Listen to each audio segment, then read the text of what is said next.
امیر المومنین فی الحدیث حضرت عبداللہ ابن مبارک رضی اللہ تعالیٰ، صحابی نہیں لیکن حدیث کے امیر ہیں۔ ان کا جب نام آ جاتا ہے کسی حدیث میں تو کسی محدث کی جرت نہیں ہوتی اس حدیث کو تسلیم نہ کرے۔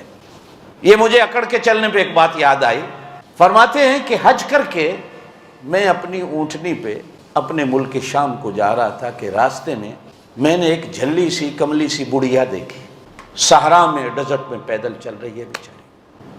تو مجھے ترس بھی آیا اور خیال بھی آیا، تو میں نے اس سے کہا السلام علیکم ورحمۃ اللہ، تو اس نے جواب میں مجھے کہا سلام قولا من رب الرحیم۔ میں نے اس سے کہا کہ یہ صحرا میں ڈیزرٹ میں کہاں تو اکیلی گھوم رہی ہے؟ تو کہنے لگی من یضلل اللہ فلا ہادی لہ، کہ جو راستہ بھول جائے تو اللہ کے سوا اس کو راستہ بتانے والا کوئی نہیں ہوتا۔ میں سمجھ گیا کہ یہ بھولی بسری ہے۔ میں نے اس سے پوچھا اپنی زبان میں کتنے دن ہو گئے تجھے؟ کہنے لگی ثلاث لیال سویہ، 3 راتیں ہو گئی کہ میں اپنے قافلے سے بچھڑ گئی۔ تو میں نے اس سے پوچھا کہ کھانا پینا؟ کہنے لگی ہوا یطعمنی ویسقین، وہ مجھے کھلاتا بھی ہے پلاتا بھی ہے۔ میں نے اس سے کہا تیرے پاس پانی نہیں تو نماز کیسے پڑھتی؟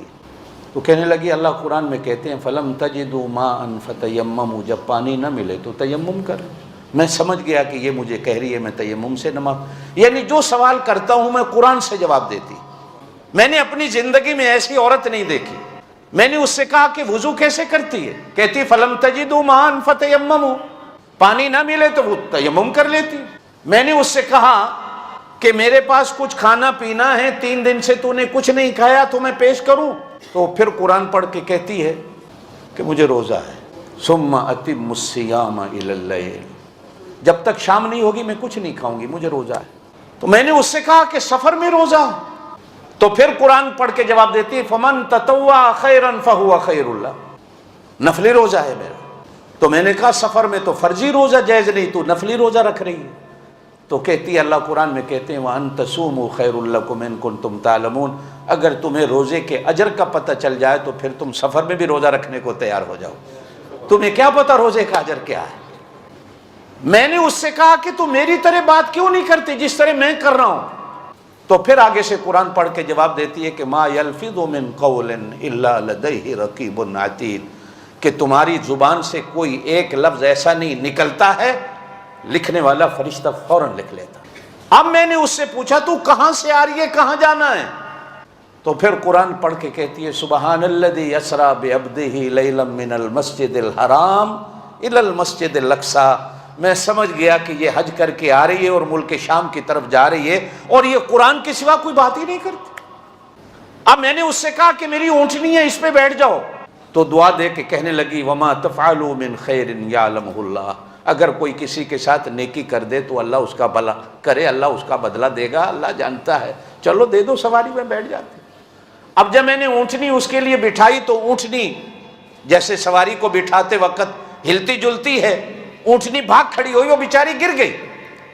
جیسے یہ گری تو زبان سے کہتی ہے وما اصابکم من مصیبت فبما کسبت ایدیکم، یہ مصیبت اللہ کی طرف سے آئی ہے، اس میں نہ تیرا قصور نہ میرا قصور نہ اونٹنی کا قصور، اونٹنی کو ڈانٹ نہیں ہے، اللہ کی طرف سے آیا، جو بھی مصیبت آتی ہے وہ اللہ کی طرف۔ اب میں نے اونٹنی کو پھر بٹھا کر باندھ کر اس کو بٹھانا چاہا تو پھر قرآن پڑھ کے مجھے کہتی ہے کہ اللہ قرآن میں کہتے ہیں قل للمؤمنین یغضوا من ابصارہم، کہ ایمان والے مردوں سے کہہ دو کہ عورتیں سامنے آ جائیں تو اپنے نگاہوں کو جھکا لیں، نگاہوں کو جھکاؤ تاکہ تیری نگاہ میرے چہرے پر نہ پڑے، میرے کپڑے پھٹ گئے ہیں۔ اب میں نے اس کو اونٹنی پہ بٹھایا تو اب میں وہ بات مجھے جو یاد آئی، میں اونٹنی کو بھگانے لگا تیز تیز کہ کہیں راستے میں اس کا قافلہ مل جائے جس سے یہ بچھڑی ہوئی ہے۔ تو اونٹنی جو تیز چلی تو اونٹنی پہ بیٹھی بیٹھی کہتی ہے وقصد فی مشیک وغضض من، ہولے چلا ہولے چلا، اللہ کہتے ہیں کہ ہولے ہولے چلو، میں نے ہولے چلائی۔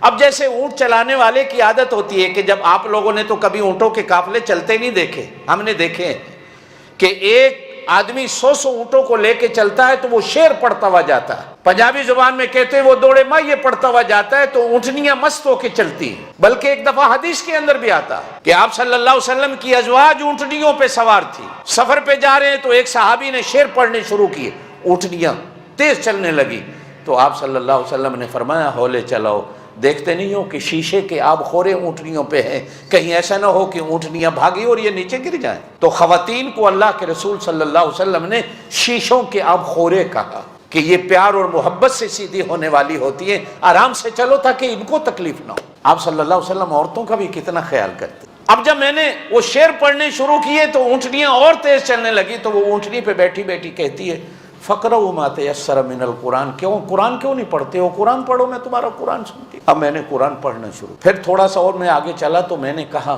تیرا خامند ہے؟ تو وہ فوراً اونٹنی پہ بیٹھ کہتی ہے یا ایھا الذین آمنوا، ایمان والو، لا تسألوا عن اشیاء ان تبد لکم، جو تمہاری چیزیں نہیں ان کے بارے میں پوچھتے کیوں؟ جن چیزوں کا حق ہی نہیں تمہارے اوپر، ان چیزوں کے بارے میں پوچھتے کیوں؟ میں نے کہا کو قوم قبیلہ، پھر کہنے لگی ولا تقف ما لیس لک بہ علم، جدھر جانا ہی نہیں خبردار نہیں پوچھنا کہ میں کس قوم قبیلے سے، بس اپنے اونٹوں کو چلاؤ۔ حضرت عبداللہ ابن مبارک کہتے ہیں کہ میں نے اب سارے راستے بات، لیکن مجھے یہ تھا کہ جلدی اس کا قافلہ کہیں مل جائے۔ اچانک دیکھا تو وہ قافلہ، اب مجھے خیال آیا، میں نے پوچھا کہ اس قافلے میں تیرا کون ہے کہ جس کو میں بلاؤں؟ تو کہنے لگی المال والبنون زینت الحیات الدنیا، میں سمجھ گیا کہ اس کے بیٹے اس کے قافلے۔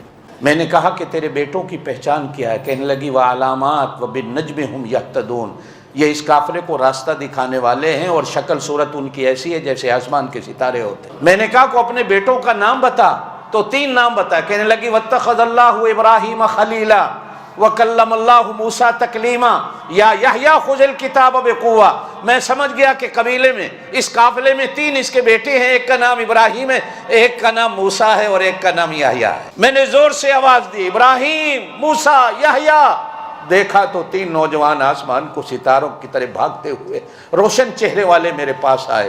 میں نے کہا اسے جانتے ہو؟ کہنے لگی یہ ہماری اماں۔ کیا ہو گیا تھا کہ پیچھے بچھڑ گئی تھی، قافلہ ہمارا چل پڑا۔ اب وہ اتری تو اتنے میں اپنے بچوں سے کہنے لگی فبعثوا احدکم، ایک بندہ جاؤ بیوارے کے قوم کو پیسے لے لو، حاضہ الی المدینہ، اس شہر میں جاؤ، اس مہمان کے لیے کوئی کھانا لے کے آؤ۔ اب ان میں سے ایک بچہ بھاگتا ہوا بازار جاتا ہے میرے لیے کھانا لے کے آتا۔ اب جب کھانا میرے سامنے رکھا تو وہ عورت پھر قرآن پڑھ کے کہتی ہے کلوا واشربوا ہنیئا بما اسلفتم فی الایام الخالیہ، یہ جتنے پیچھے میرے اوپر احسان کرتا آیا ہے نا اس کا بدلہ ہے، کھاؤ اور پی۔